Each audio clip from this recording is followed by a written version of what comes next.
네, 안녕하세요. 반갑습니다. 오늘은 TLT, TMF 투자를 이제 하는 데 있어서 채권 투자라고 이제 접근하시고 이해하시는 분들이 좀 계시는 것 같은데, 뭐 맞습니다. 채권 투자긴 합니다만 그 채권 투자에 대한 좀 기본적인 개념을 이해하기 위해서 먼저 조금 더 이해를 쉽게 하기 위한 비교 사례라고 조금 말씀드리고 싶고요. 뭐 기본적으로는 채권을 투자하는 게 직접 채권을 매수하는 방법이 있겠죠. 그리고 채권형 ETF로 매수를 하는 이런 간접 투자 방식이 있습니다. 지금 우리는 이 간접 투자 방식에 대해서 지금 얘기를 하는 거고, 이게 이제 TMF, TLT 등 뭐 이런 기타 여러 가지 티커들로 종목으로 이렇게 상장이 되어 있습니다. 그래서 오늘 설명드리고 싶은 거는 채권 투자라고 해서 좀 알아보시는 분들이 뭐 듀레이션이라든지 스프레드, 뭐 할인율, 만기일, 뭐 채권 수익률 등등 주식 투자를 하는 데 있어서 경험해 보지 못했던 낯선 단어들이 많이 나오죠. 그러니까 그 부분은 사실 이 위에 직접 채권을 매수하고 직접 투자하는 방식에서 많이 적용되는 단어들이거든요. 뭐 10년물 국채에 입찰을 한다든지 내가 회사채에 직접 매수를 한다든지 뭐 이런 식의 직접 채권을 매수하는 투자 방식에 가까운 그런 접근 방법이고요. 이게 이제 원금과 이자를 노리는 투자법이죠. 원금은 어느 정도 확보를 해놓고 그에 따른 이자를 받는 뭐 그런 형식의 투자 방법입니다.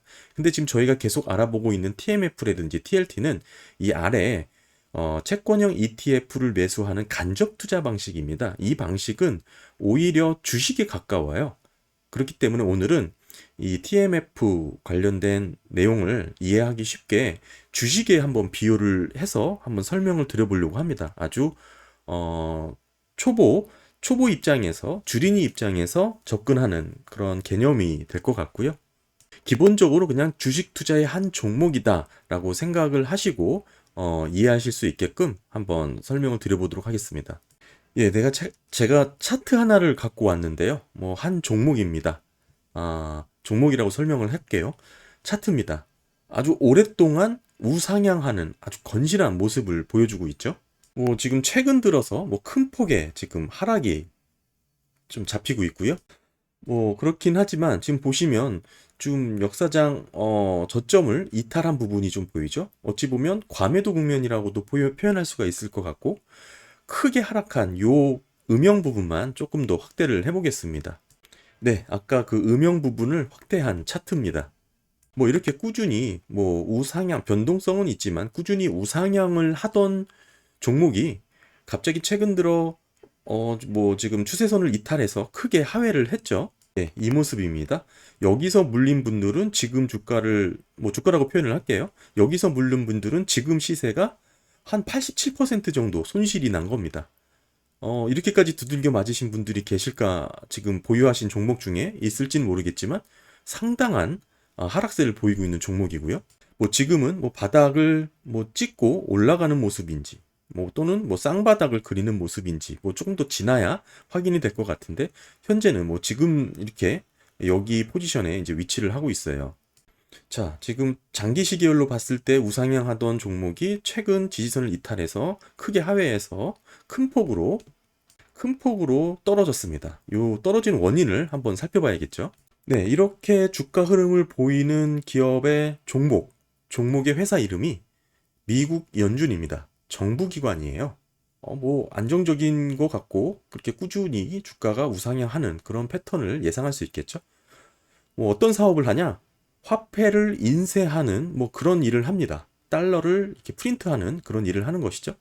그러니까 비즈니스 모델이 되게 간단해요. 달러를 많이 생산하면 매출이 증가하는 그런 구조를 갖고 있습니다. 즉, 이때부터 계속 달러를 많이 찍어가지고 꾸준히 주가가 우상향하는 모습을 보인 거죠. 자, 그러면 이때 주가가 가장 좋았을 시렵에는 생산량이 제일 많았죠. 그러니까 달러를 가장 많이 찍었던 그 시절입니다. 네, 이 무렵이죠.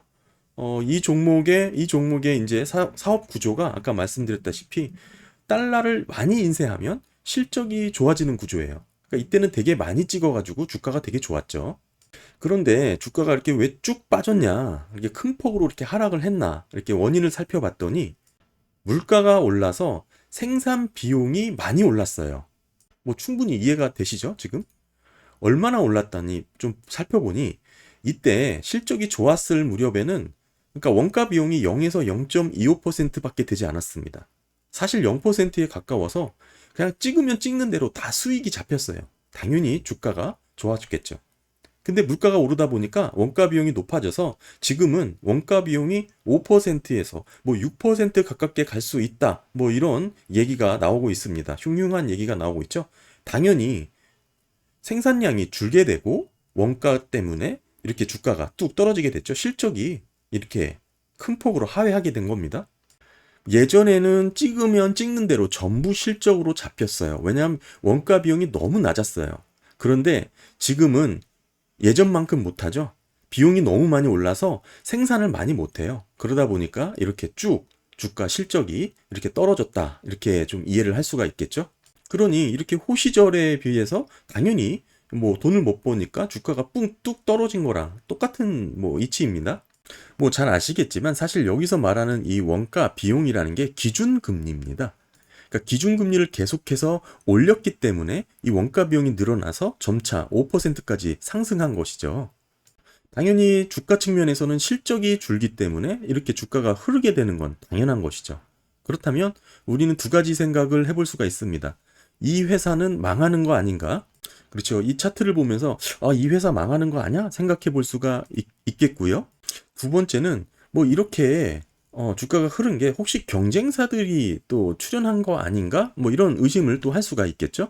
뭐 사실 뭐 다르지 않습니다. 이렇게 잘 나가던 주가가 큰 폭으로 떨어지니까 실제로 경쟁사들의 움직임이 심상치가 않아요. 신생 업체인 비트코인이라는 게 관심을 좀 받고 있고 한물 가서 조용하다고 생각했던 금도 요즘 들썩이고 있습니다. 대표적인 경쟁사들이라고 말씀을 드릴 수가 있을 것 같고요. 뭐 이 정도 큰 폭의 주가가 하락을 하게 되니 여기저기 뭐 소문이 나는 게 당연하겠죠. 자, 그래서 이 종목에 지금 투자를 하려고 하는데 첫 번째, 주가가 너무 떨어졌으니까 이게 종이 쪼가리가 될 만한 주식인지 종목인지 한번 살펴봐야겠죠. 언제든지 상장 폐지가 되면 주식이라는 것은 들고 있는 건 종이 쪼가리입니다. 그렇기 때문에 부도 가능성을 한번 살펴봐야 되겠죠. 그런데 회사 이름이 미국 연준이래요. 부도 가능성은 없어 보이죠. 좋아. 그러면은 이렇게 그 물가가 높아서 생산 비용이 높아졌으니까, 그러니까 다른 말로 기준금리가 높아졌으니까 이게 지금 빠르게 반등하지 않고 계속 옆으로 흐를 수 있는 거 아니야? 즉 횡보하거나 바닥 잡는 기간이 길어지는 거 아니야? 라고 이제 또 우리가 리스크 요인으로 생각해 볼 수가 있겠죠? 그래서 이 종목의 특징을 한번 살펴봐야 됩니다. 사업 구조를 정확하게 들여다봐야 되는데 이 종목이 하는 사업 구조에 두 가지 특징이 있어요. 첫 번째는 독점입니다. 그리고 웬만한 기업들의 원청 업체예요. 조금 자세히 들여다봤더니 독점적인 지위를 갖고 있고 우리가 알만한 굵직한 글로벌 기업들이 모두 이 지금 종목의 하청업체로서 지금 원청을 비즈니스 관계로 이렇게 협력 관계가 체결이 되어 있어요. 엄청난 종목이죠. 독점적인 사업 구조를 갖고 있으면서 엄청난 기업들의 이게 지금 원청과 하청의 구조로 비즈니스 모델이 잡혀 있는 겁니다. 그런데 지금 웃긴 거는 이렇게 원가 비용이 높아져서 생산량을 줄였더니 이 하청 업체들이 자기들 먼저 지금 소재를 달라고 이렇게 아우성 부리고 있는 겁니다. 지금 생산물을 달라고 서로 지금 난리가 난 거예요. 왜냐하면 모든 기업들이 운영을 하려면 지금 생산하는 우리 원청 업체에서 생산하는 필수 제품이 필요하거든요. 그 얘기는 원가 비용이 높아져서 생산량을 줄였더니 그 피해가 하청 업체들한테도 이어진다 이 얘기죠. 모든 기업들이 운영을 하는데 반드시 필요한 것을 생산하고 찍어내고 있기 때문에 그렇습니다. 그런데 문제는 여기 있는 기업들은 그나마 견딜만 해요. 예전에 재고를 많이 쌓아놨거든요. 뭐 여기서 재고라는 것은 현금이죠. 그런데 이 재고도 계속 줄어들고 있어요. 뭐 당분간은 견딜 수는 있겠지만 마냥 손 놓고 있을 수는 없는 상황입니다. 그래서 지금 핵심은 뭐냐면 언제 생산량을 다시 늘릴까 이것만 지금 목록화 바라보고 있어요. 그런데 더 심각한 문제는 이 글로벌 기업들의 하청이 있을 거 아니에요. 그러니까 원청의 하청의 하청, 또 하청의 하청 업체들이 수두룩하게 연결되어 있습니다. 소위 중소형 업체들이죠. 그 업체들은 정말 지금 힘든 상황이에요. 쌓아둔 재고, 현금도 없고 다들 지금 언제 생산량을 늘리냐? 지금 목이 빠져라 기다리고 있는 것 뿐입니다. 은행에 가서 조금 어떻게 이 상황을 읍소해 봤더니 자기들도 손실 중이라서 더 이상 뭐 빌려줄 수 있는 상황이 없대요. 여기저기서 곡소리가 나오고 있는 상황입니다. 지금 이렇게 원가 비용이 높아져서 생산량을 줄였더니 발생한 현상이죠. 그렇다면 우리가 생각해 볼 수 있는 건 이게 더 내려간다든지 더 내려간다라는 것은 원가 비용이 높아져서 생산량이 더 줄어든다는 뜻이죠. 그리고 이게 오랫동안 횡보한다라는 뜻은 지금 견딜 수 있는 기업들의 한계치가 계속해서 다다른다라는 뜻입니다. 근데 문제는 기업들만의 문제가 아니었어요. 개인들도 마찬가지입니다. 빚내서 아파트를 많이 샀는데 3억 대출을 받았어요. 근데 여기 조금만 더 이자가 올라가면 매달 이자만으로 200만 원을 내야 되는 상황이 생길 수도 있다고 합니다. 지금 어려운 상황이죠. 게다가 회사도 어려워요. 대기업은 모르겠지만 중소기업은 일거리가 없어서 구조조정을 할지도 모른대요. 다만 뉴스를 보면 미국은 일자리가 넘쳐나는데 여기는 지금 미국이 아니잖아요. 문제는 대출금도 못 갚고 경매로 집을 내놔야 될 수도 있어요. 게다가 회사도 잘리고 집도 없는 신세가 이어질 수 있는 것이죠. 문제가 심각한 겁니다. 이렇게 원가 비용이 높아져서 생산량을 줄였더니 그 여파가 엄청나게 파급 효과로 재확대되고 있는 것이죠. 다시 한번 정리를 해보면 이 종목 지금 주가가 많이 떨어졌는데 첫 번째는 파산을 할 가능성이 상당히 낮죠. 부도가 날 그런 종목은 아닌 것으로 확인이 되죠. 게다가 우리가 절대적으로 믿고 있는 이 굴지 기업들이 하청으로 등록돼 있는 그런 기업입니다. 그러니까 하청이 날아가기 전에 원청이 먼저 사라지는 그런 비즈니스는 없죠. 이 얘기는 이 기업들보다 가장 안전하다는 뜻이 됩니다. 뭐 아주 극단적으로 얘기하면 뭐 삼성전자, 애플, 구글, 엔비디아 등 뭐 넷플릭스, 비자, 나이키 이런 기업들이 모두 부도가 나서 망하고 상폐가 되어야 그 다음으로 이 종목이 휴지 조각이 된다라는 얘기죠. 현실 가능성이 희박합니다.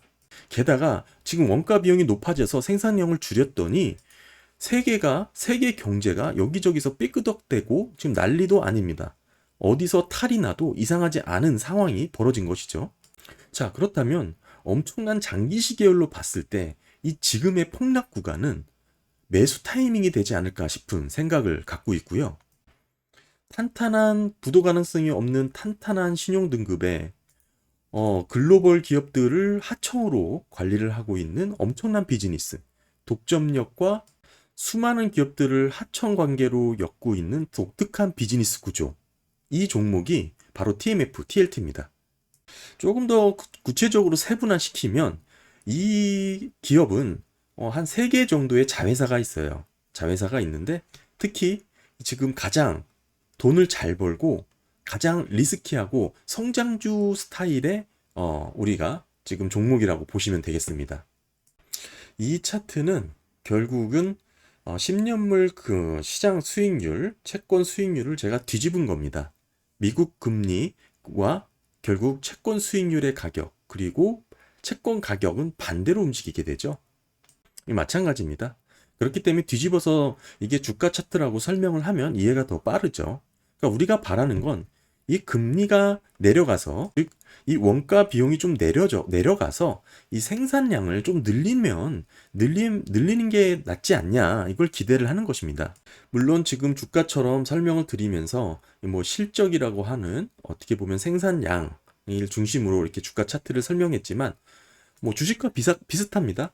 여기도 수급의 영향을 받고요. 여러 가지 거지 경제 환경에 따라 뭐 등락이 있습니다. 마찬가지죠. 일반 주가처럼 선행해서 움직여요. 반도체 주가들이 실적이 엉망이어도 주가가 먼저 오르는 것처럼 지금 생산 비용이 낮아지지 않고 이렇게 생산량이 적어서 이렇게 주가가 낮은 국면에서도 먼저 선행해서 움직일 수 있는 겁니다. 일반 주가랑 똑같아요.